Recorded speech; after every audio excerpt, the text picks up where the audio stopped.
अस्सलाम वालेकुम, I am Mohammad Asad from T for trading YouTube channel. इस वीडियो को अंदर हम लोग शिबा इनू टोकन को डिस्कस करेंगे, इसकी नेक्स्ट मूव के बारे में बात करेंगे, इसकी न्यूज़ और एनालिसिस एवं के टेक्निकल इंडिकेटर्स लगाकर आप लोगों को बताएंगे कि बाइंग करनी है कि नहीं करनी।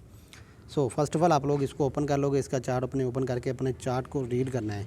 अब आज से वीडियो के अंदर आपको ये भी बता दूंगा कि चार्ट के अंदर बेसिकली आपने देखना क्या होता है, किस वजह से आप लोग प्राइस को देखकर इसके अंदर बाइंग कर सकते हो। एक फैक्टर तो आपको पता है कि मार्केट के अंदर न्यूज़ काफ़ी ज़्यादा इफ़ेक्ट करती है मार्केट को, तो जब आपने देखना है कि कोई न्यूज़ नहीं है मार्केट के अंदर तब आपने बाइंग करनी है। अगर मार्केट के अंदर कोई न्यूज़ चल रही है, जैसा कि अभी करंट न्यूज़ चली थी हमारे पास, बैंक वैली सिलिकॉन वाले बैंक वाला जो वाक़या हुआ है, आप लोगों को पता है कि उसने कोलैप्स किया है, सही है। उसके पीछे जो भी कहानी थी वो मैंने डिस्कस कर ली थी ऑलरेडी। उसके अंदर आप लोग देखोगे उसने क्रिप्टो मार्केट को भी काफ़ी बुरी तरह इफ़ेक्ट किया। उसके अलावा एक स्टेबल कोइन USDC था, उसको भी उसने इफ़ेक्ट किया। बिल्कुल उसी तरह आप लोग देखोगे अब बिटकॉइन जो है वो कुछ स्टेबल हुई है 20,500 वाले या 3 से 500 वाला जो इसका जोन था, एक सपोर्ट जोन, वहाँ पर अगर फाइनली बिटकॉइन ने थोड़ा सा ब्रेक लिया है, रेस्ट किया है अभी के लिए, तो अब आप लोगों की एंट्री बन सकती है आर्ट कोइंस के अंदर, आर्ट टोकन्स के अंदर, ठीक है। वो शिबा इनू हो सकता है, इवन के कोई भी हो सकता है। उसके अलावा दूसरा जो आपके पास फैक्टर है वो ये है कि आपने थोड़ा सा टेक्निकली इंडिकेटर्स यूज़ कर लेने हैं, जैसा कि सपोर्ट और रेजिस्टेंस, क्योंकि मार्केट जो है साइकोलॉजिकली ट्रेडिंग करती है। जैसा कि मैंने आपको हर पिछली वीडियो में भी डिस्कस किया था कि मार्केट के अंदर जो है बायर्स और सेलर्स जो हैं वो सपोर्ट और रेजिस्टेंस को भी बहुत फॉलो करते हैं, क्योंकि हर बंदे का एक माइंड सेट बना होता है कि मैंने जाकर सपोर्ट पर ही बाइंग करनी है और रेजिस्टेंस पर आकर बेचना है। तो इसी वजह से आप लोग देखोगे कि जितने भी मार्केट के अंदर सपोर्ट एंड रेजिस्टेंस बनते हैं ना, 1 से 2 बार जो पॉइंट्स टच होते हैं, वो उनका ये साइकोलॉजिकली यही माइंडसेट होता है पीछे कि एक बंदे ने जो है वो आकर सपोर्ट पर बाइंग किया और उसने सेलिंग करनी है रेजिस्टेंस पर। तो इतना आप लोगों को कन्फर्म हो चुका होगा कि साइकोलॉजिकली मार्केट ट्रेड करती है।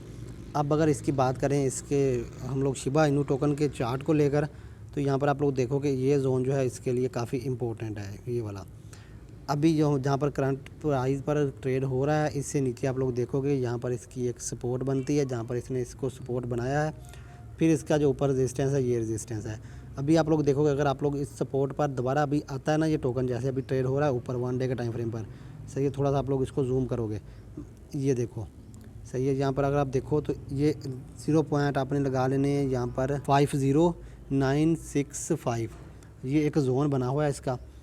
वहाँ पर इसका एक सपोर्ट बन रहा है, जहाँ पर इसने एक बार दो बार सपोर्ट बनाया उसी पॉइंट को, ठीक है, एक दिन के टाइम फ्रेम के अंदर। अब तीसरी कैंडल भी उसी पर आकर अगर ब्रेक होती है और नेक्स्ट डे की कैंडल इससे ऊपर ओपन होकर मार्केट जो है वो ऊपर की तरफ जाती है, तो आप लोगों की यहाँ पर बनेगी बाइंग, और फिर आप लोगों की सेलिंग बनेगी। ये वाला जो इसका ऑल टाइम मेरे पास ये रेजिस्टेंस नज़र आ रहा है, ये वाला रेजिस्टेंस आप लोगों के पास इसकी सेलिंग बनेगी, ये वाला जोन। इस जोन के नियर अबाउट आप लोग सेलिंग करोगे, क्योंकि यहाँ पर अगर आप देखो एक बार यहाँ पर आई है, दूसरी बार भी इसने फुल रेजिस्टेंस जोन पर जाने की कोशिश की है लेकिन नाकाम हुई है, दोबारा एक बार फिर जोन जाने की कोशिश की है, नाकाम हुई है। तो इसका मतलब 3 बार रेजिस्टेंस पर जाकर सेलिंग हुई है, तो चौथी बार भी डेफिनेटली जहाँ पर अपने रेजिस्टेंस की तरफ मार्केट जाएगी, जाने के बाद वहीं पर हमें सेलिंग देखने को मिलेगी, सही है। साइकोलॉजिकली आपको मैं सारा इसका प्रोसेस बता दिया। उसके बाद कुछ इंडिकेटर्स आप लोग यूज़ कर सकते हो, जैसा कि MA मूविंग एवरेज हो सकता है। अभी मूविंग एवरेज की बात करें तो मूविंग एवरेज की तीनों लाइनें से कैंडल्स नीचे आ चुकी हैं। बेसिकली ये एक इंडिकेशन होती है हमारे पास कि मार्केट की अभी जो है वो पैनिक के अंदर है। अभी आप लोग थोड़ा बाइंग से अवॉइड करो जब तक के लिए मिनिमम मूविंग एवरेज वाली लाइन से कैंडल्स ऊपर नहीं हो जाती। जैसे कि अभी का मिनिमम मूविंग एवरेज हमारे पास येलो लाइन है, तो येलो लाइन से भी कैंडल्स आप लोग देखो कि नीचे है। लेकिन हमने सिर्फ एक इंडिकेटर को नहीं देखना होता, हमने यहाँ पर डिफरेंट इंडिकेटर यूज़ करने होते हैं। जहाँ पर अगर RSI की बात करें तो 19 मतलब कि 19 पर है RSI। इसका क्या मतलब होता है? इसका मतलब है कि मार्केट के अंदर बहुत ज़्यादा सेलिंग हो चुकी है। अब क्या होगा, अब यहाँ पर सेलिंग होने के बाद बाइंग हो सकती है। दूसरी बात, अगर वॉल्यूम की बात करें तो मार्केट के अंदर पीछे वॉल्यूम जो है वो पिछले कैंडल से वॉल्यूम कुछ ज़्यादा है। इसका मतलब मार्केट कुछ ना कुछ अपना बिहेवियर दिखाने की कोशिश कर रही है, सही है। यहाँ पर आप लोगों की सेलिंग हो सकती है एक, लेकिन फिर बता रहा हूँ अगर आप लोगों ने सेलिंग बाइंग करनी है, सॉरी, यहाँ पर आपकी बाइंग हो सकती है, लेकिन अगर आपने बाइंग करनी है तो बाइंग आपने पार्ट्स में करनी होती है। एक प्राइस पर आपने $100 इन्वेस्ट नहीं करने होते, आपने $10 के पार्ट्स के अंदर बाइंग करनी होती है, जिससे आप लोगों की बाइंग जो है वो मिनिमम पॉइंट पर हो जाती है। लेकिन दूसरा जो फैक्टर है वो आपने ये देखना होता है कि मार्केट के अंदर कोई पैनिक न्यूज़ ना चल रही हो, कोई ऐसी न्यूज़ ना चल रही हो जो मार्केट को क्रैश कर सकती है।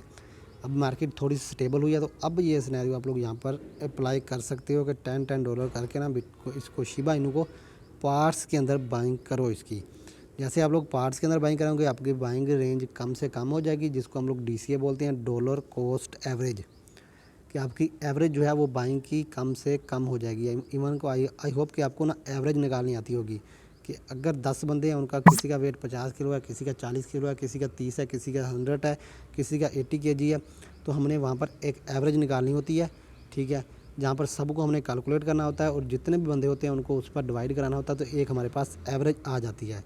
बिल्कुल इसी तरह यहाँ पर मूविंग एवरेज जो है ये इसी बेस पर काम करती है कि पिछली कैंडल्स को वो कैलकुलेट करके उन पर डिवाइड कराकर एक हमें एवरेज देता है कि अब जो है इसकी यहाँ पर एवरेज ये बन रही है कि ये जो लाइंस नज़र आ रही हैं ये बैक एंड के ऊपर इसकी एवरेज है, लेकिन इसने अपनी एवरेज से बुरी तरह क्रैश किया है, मतलब एवरेज से कैंडल नीचे आ चुकी हैं, तो यहाँ पर आपकी सेलिंग बनेगी। दूसरी तरफ RSI की बात करें तो RSI हमें बोल रहा है कि यहाँ पर ओवर सोल्ड, ओवर सेलिंग हो चुकी है, अब यहाँ पर बाइंग हो सकती है, लोग जाकर बाइंग कर सकते हैं, सही है। उसके बाद तीसरा जो इंडिकेटर है हमारे पास MACD, ठीक है, ये भी इंडिकेटर काफ़ी हेल्प करता है, पॉपुलर इंडिकेटर। अगर इसकी बात करें तो यहाँ पर आप लोग देखोगे यहाँ पर अभी इसका जो है वो सेलिंग के अंदर ही सिग्नल दे रहा है। अपने इसको अपने कैसे देखना होता है, यहाँ पर भी हमें 3 लाइंस मिलती हैं। अगर आप ट्रेडिंग व्यू पर यूज़ करोगे तो वहाँ पर अपनी मर्ज़ी से आप लोग इसकी मूविंग एवरेज सेट कर सकते हो, लेकिन यहाँ पर हमें सेट की हुई ऑलरेडी मिलती हैं बाइनेंस पर। तो यहाँ पर देखोगे जब ये येलो लाइन जो है, जब येलो लाइन रेड लाइन ये पिंक लाइन से ऊपर होगी तो आप लोग क्या करोगे, यहाँ पर बाइंग करोगे। उसके अलावा यहाँ पर देखोगे कि अगर रेड कैंडल्स बन रही हैं, ये वाली कैंडल्स जो बन रही हैं, तो आप लोग सेलिंग करोगे। यहाँ पर अगर ग्रीन बन रही हैं तो बाइंग करोगे। अभी यहाँ पर देखो कि येलो लाइन जो है वो दूसरी पिंक लाइन से नीचे है, तो इसका मतलब कि यहाँ पर आप लोगों की बाइंग नहीं बनती, आप लोगों को वेट करना पड़ेगा। ऑलरेडी मैंने कैंडल्स को देखकर ही बता दिया है कि आप लोगों को वेट करना पड़ेगा इस पॉइंट तक जो मैंने यहाँ पर ड्रा कर दिया है, सही है। इस पॉइंट तक आपको सपोर्ट पर आकर बाइंग करनी चाहिए, तब तक आप लोग देखोगे कि ये मूविंग एवरेज भी सिग्नल दे रहा होगा आपको बाइंग का। और यहाँ पर आप लोग वॉल्यूम भी चेक करोगे कि अगर वॉल्यूम पीछे वाली कैंडल से वॉल्यूम ज़्यादा आ रहा है मार्केट के अंदर, तो इसका मतलब है कि मार्केट अब पंप होने वाली है। तीसरा इंडिकेटर RSI को आपने देख लेना है कि ये हमारा जो है वो 30 से नीचे होना चाहिए। ये 3 से 4 चीज़ें आपने देख लेनी है, तो आप लोगों को पता चल जाएगा कि शिबा इनू के अंदर आपने ट्रेडिंग कैसे करनी है। तो यार इतनी डेप्थ के अंदर मैंने ये वीडियो बना दी, अगर आपने कंप्लीट देखी होगी, कि आई होप कि आप लोगों को काफ़ी हेल्प हुई होगी, काफ़ी आप लोगों की हेल्प हुई होगी इस वीडियो को देखने के बाद। तो यार अगर वीडियो अच्छी लगी ना तो वीडियो को लाइक कर लो, चैनल को सब्सक्राइब करो और इसी तरह की वीडियोज़ के लिए ना बेल आइकन को प्रेस करो, ताकि हमारी वीडियोज़ का नोटिफिकेशन आप लोगों को मिल सकें।